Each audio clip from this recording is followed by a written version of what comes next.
So hello everyone, welcome back to my channel. और video को start करने से पहले thank you so much for liking my previous videos.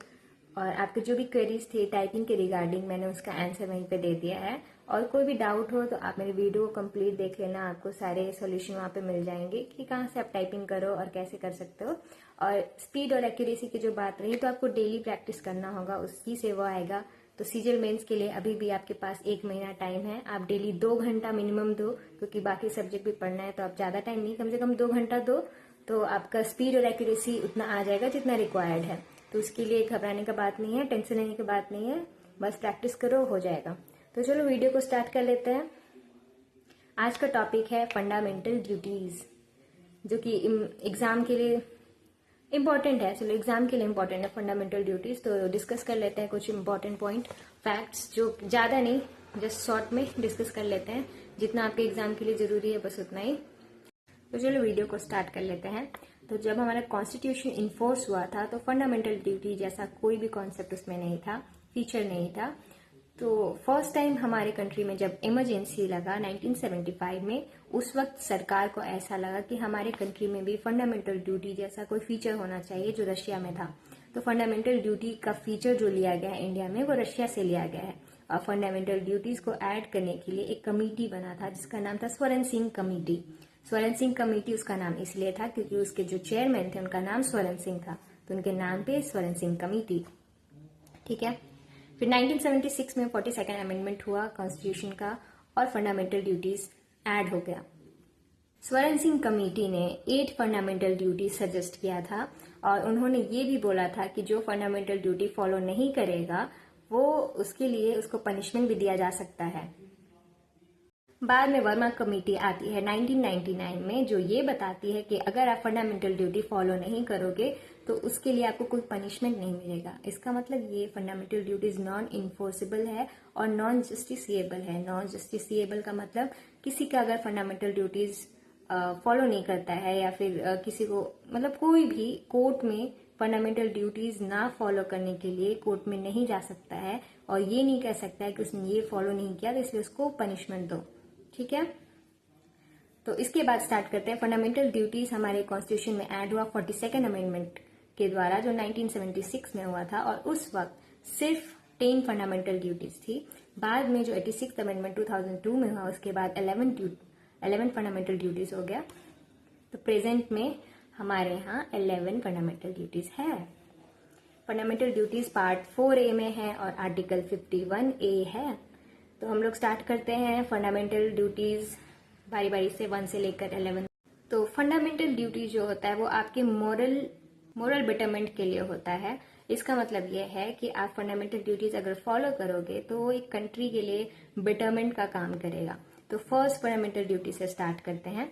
First fundamental duty ये है कि आपको अपनी कंट्री का नेशनल फ्लैग और नेशनल एंथम, कॉन्स्टिट्यूशन और इंस्टीट्यूशन का रिस्पेक्ट करना है। इंस्टीट्यूशन मतलब जैसे कोर्ट हो गया, पार्लियामेंट हो गया, तो आपको इन चीजों का रिस्पेक्ट करना है। अगर आप इन चीजों का रिस्पेक्ट नहीं करोगे तो इसका मतलब जो पहले बताया गया था कि नॉन पनिशेबल है, उसमें भी कुछ एक्सेप्शन है। नेशनल ऑनर एक्ट के अकॉर्डिंग अगर आप नेशनल एंथम और नेशनल फ्लैग का रिस्पेक्ट नहीं करते हो तो आपको पनिशमेंट मिल सकता है।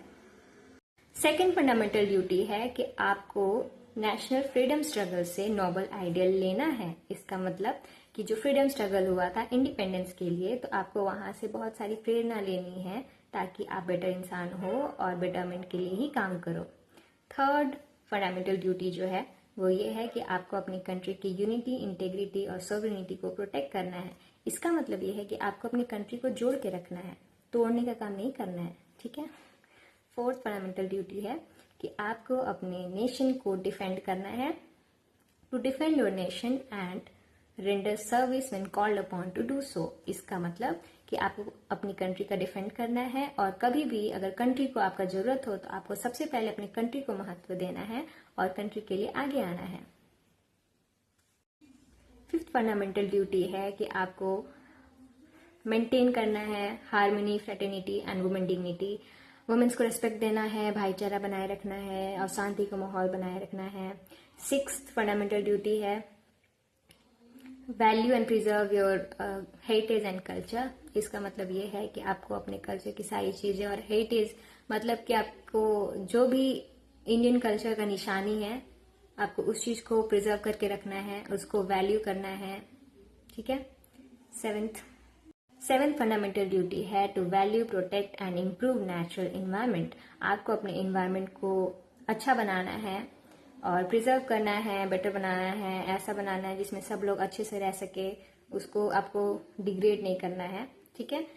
8th फंडामेंटल ड्यूटी है कि आपको खुद के अंदर एक स्पिरिट ऑफ इंक्वायरी होना चाहिए, साइंटिफिक टेम्पर आपको डेवलप करना है, आपको चीजों को समझने का, सीखने का और एक जिज्ञासु बनने का कोशिश करना है।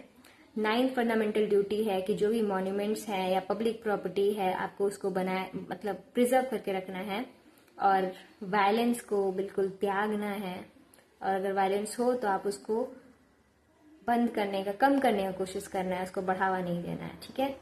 10th है कि आपको एक्सीलेंस इन ऑल फील्ड, मतलब आपको सारी फील्ड में एक्सीलेंस होना चाहिए, मतलब ऐसे एक नेचर होना चाहिए कि आपको एक्सीलेंस लेना है हर फील्ड में।